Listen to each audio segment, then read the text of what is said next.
What's going on, everybody? I'm Coach Jason, and today we're talking MyFitnessPal and macros.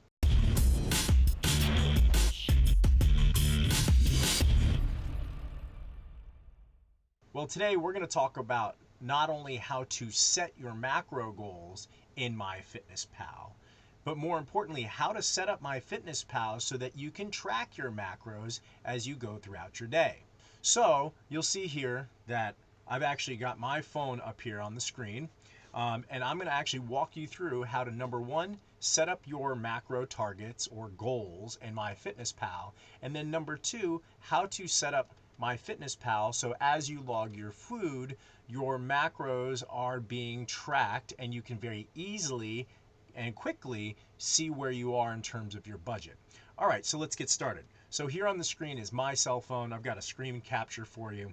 I'm going to go ahead and log into MyFitnessPal. No, you don't get to know my login credentials. It should just immediately jump in there.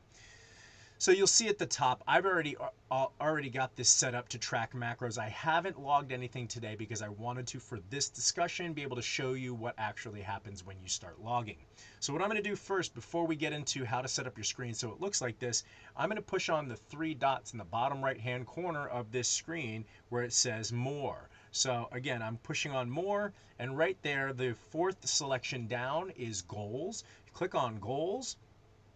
And obviously you can put in your weight and your height and your goal weight and your weekly goal and your activity level, but this would be for more of a situation where you're going to use MyFitnessPal's auto calculations to set your targets for you. If you're watching this video, you already know either from my other video about how to identify your starting macros and to use macros, or from somebody that you're working with, or from some other resource, what your macros should be. So we're going to assume that you already know that, and you just need to know how to set up the goals portion of this. So in the next section, you see where it says nutrition goals. The first line is calories, carbs, protein, and fat goals. I'm going to go ahead and click on that arrow on the right hand side, and you can see here that the calories are already predetermined. The calories will be picked based on the macros that you put in, because as we know, 9 calories per gram of fat, 4 calories per gram of protein and carbohydrates. So based on those, that arithmetic, the calorie goal will be set. So you'll see that right now, the blue highlighted section on the right is in grams, and that's because right now this is set to track my grams. Now, what I should have said at the beginning is that this is not something that you'll be able to do the way that I'm doing it right now if you do not have the premium service of MyFitnessPal. The free service is great to use, but you cannot set these targets and these screens the way that you are with the premium. MyFitnessPal has come a long way, and I think they've monetized this for a reason, but it is well worth the $4.99 or whatever it is. If you're this serious about your nutrition, that small investment is well worth it in my opinion. So go ahead and buy the year's worth of MyFitnessPal Premium so that you can access these features. And another thing that I just want to point out is that I'm in no way, shape, or form sponsored by MyFitnessPal or by Under Armour. I just find that in my practice working with private clients and remote coaching clients that need nutritional interventions, this happens to be one of the most powerful tools that we can use, so I really rely on it in my day-to-day business. So anyway, back to this screen here. You'll see that the percentages on the left-hand side, which are in black, are picked based on the amount of grams on the right. So I'm going to click on the first one there, and you can see it's got my stuff set up to 350 grams. We're going to assume that I want to actually bring my grams of carbohydrates down.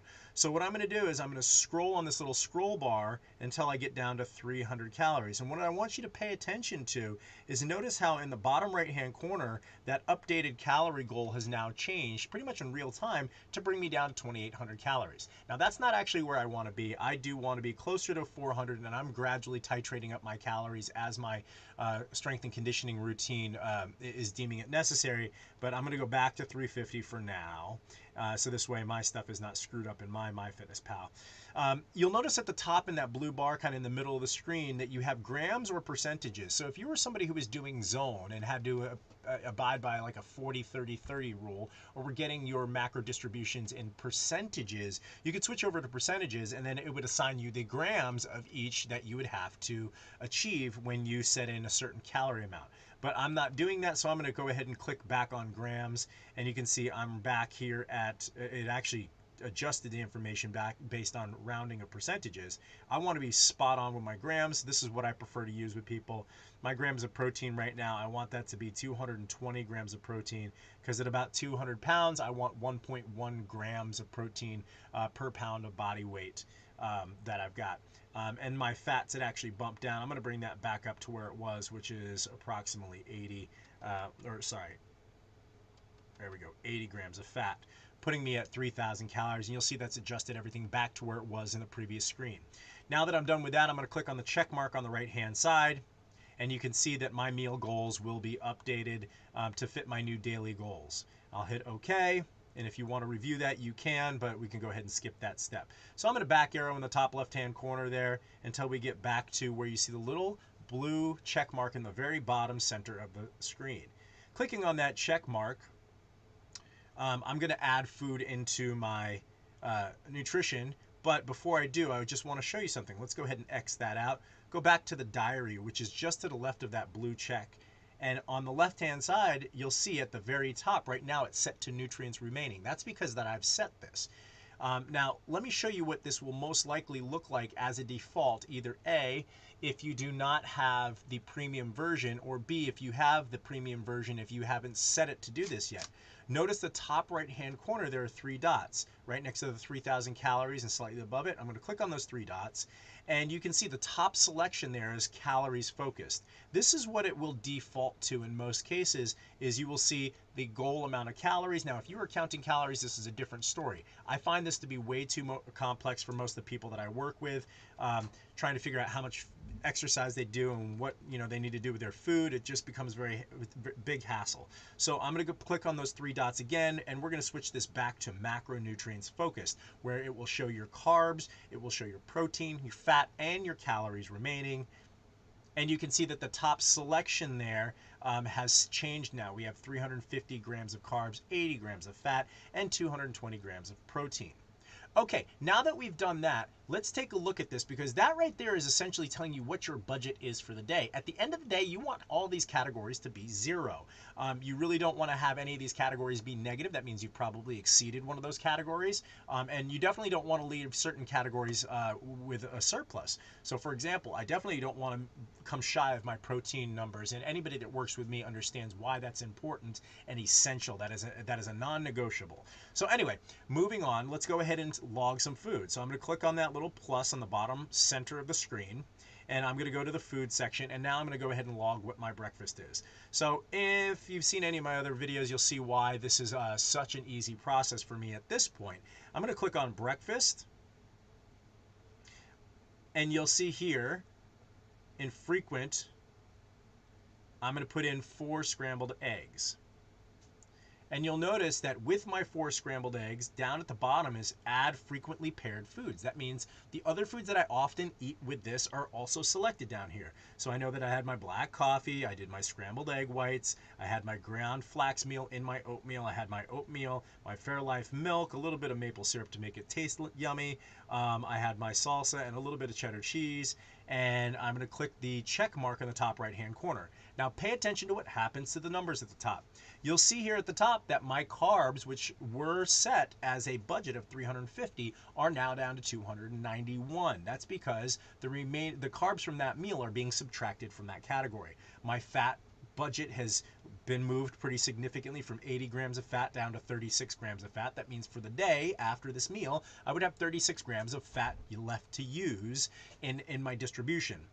And then finally, the protein, 154 grams. I really get my day jump started with a high amount of protein because I want to get a jump on it, because I don't want to have to eat a lot of protein right before I go to bed. So I kind of get that front loaded in my day. But you can see that's also brought down my calorie number in association with the math that goes along with the 9, 4, and 4 calories per gram for each one of those macronutrient groups, and the multiplication of how many grams there were in that meal. So that's pretty much it. I mean, this is relatively simple stuff. When it comes to actually how to use this, I'm going to make another video.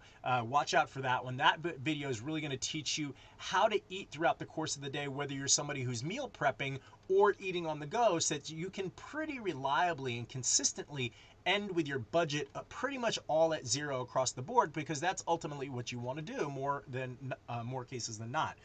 But again, that's going to be for a different video. So hopefully this helps you. If there's any questions about this, do me a favor. Go ahead and ask me anything that you have down in the comments below. If you wouldn't mind, go ahead and subscribe. Actually, I think the subscribe is going to be over on this side. It doesn't really matter. And the next video will be loaded up here. Please go ahead and like this video. Push the little bell icon down there too, so this way if you subscribe to my channel and I release a new video, you'll be notified and you'll see any content that's coming up in the future. And also, if there's certain content that you'd like me to talk more about, or topics that you'd like me to talk more about, I would love to hear from you. So again, go ahead and leave those comments down below. I'll also, in the notes section here, I will leave the information on where you can find me on my website, Instagram, and Facebook. And until next time, keep training.